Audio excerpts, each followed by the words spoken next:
ಸಂಸದ ವಿಶ್ವೇಶ್ವರ ಹೆಗಡೆ ಕಾಗೇರಿ ಅವರ ಜನ್ಮದಿನಾಚರಣೆಯನ್ನು ಅವರ ಅಭಿಮಾನಿಗಳು ಸಿದ್ದಾಪುರದ ತಾಲೂಕಾ ಸರ್ಕಾರಿ ಆಸ್ಪತ್ರೆಯಲ್ಲಿ ರಕ್ತದಾನ ಶಿಬಿರವನ್ನು ಆಯೋಜಿಸಿ ರಕ್ತದಾನ ಮಾಡಿ ಅರ್ಥಪೂರ್ಣವಾಗಿ ಆಚರಿಸಿದರು. ಆಸ್ಪತ್ರೆ ವೈದ್ಯಾಧಿಕಾರಿ ಡಾಕ್ಟರ್ ಪ್ರಕಾಶ್ ಪುರಾಣಿಕ್ ಕಾರ್ಯಕ್ರಮವನ್ನು ಉದ್ಘಾಟಿಸಿ ಶಿಬಿರಕ್ಕೆ ಚಾಲನೆಯನ್ನು ನೀಡಿದರು. ಈ ಸಂದರ್ಭದಲ್ಲಿ ಪ್ರಮುಖರಾದ ಅನಂತಮೂರ್ತಿ ಹೆಗಡೆ, ಎಂಕೆ ತಿಮ್ಮಪ್ಪ, ಎಚಿ ನಾಯ್ಕ್ ಹಾಗೂ ಕಾಗೇರಿ ಅವರ ಅಭಿಮಾನಿಗಳು ಉಪಸ್ಥಿತರಿದ್ದರು.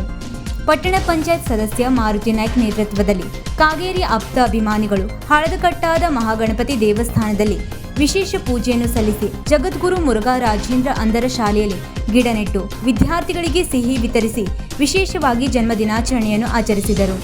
ಈ ಸಂದರ್ಭದಲ್ಲಿ ಪ್ರಮುಖರಾದ ವಿಜೇತ್ ಗೌಡರ್, ನಂದನ್ ಬೋರ್ಕರ್, ಗುರುರಾಜ್ ಶಾನ್ಬಾಗ್, ಸುರೇಶ್ ನಾಯ್ಕ್, ಮಂಜುನಾಥ್ ಭಟ್, ಆದರ್ಶ್ ಪೈ, ಕೃಷ್ಣಮೂರ್ತಿ ಐಸೂರ್, ಗಿರೀಶ್ ಶೇಟ್, ತೋಟಪ್ಪ ನಾಯ್ಕ್, ಎಂಎನ್ ಹೆಗಡೆ, ದಿನೇಶ್ ಐಸೂರ್ ಮತ್ತಿತರರು ಉಪಸ್ಥಿತರಿದ್ದರು. ಅದನ್ನ ಹೇಳಿದ್ರು, ಒಳ್ಳೆ ಕೆಲಸ ಮಾಡ್ತಾ ಇದ್ರಿ, ಒಳ್ಳೆ ಕೆಲಸವನ್ನು ಮಾಡ್ರಿ ಎನ್ನುವಂತ ಉದ್ದೇಶ.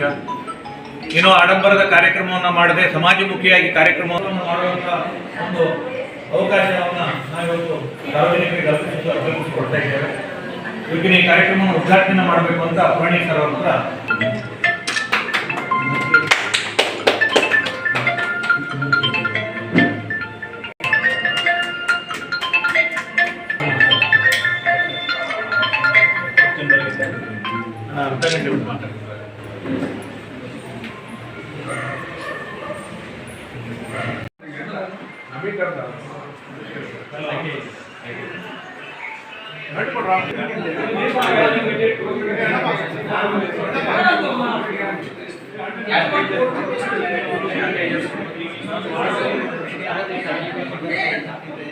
ವೀಕ್ಷಕ ಮಹಾಪ್ರಭುಗಳೇ, ನಮ್ಮ ಚಾನಲ್ ಅನ್ನು ಸಬ್ಸ್ಕ್ರೈಬ್ ಮಾಡಿ, ಶೇರ್ ಮಾಡಿ, ಪ್ರೋತ್ಸಾಹಿಸಿ.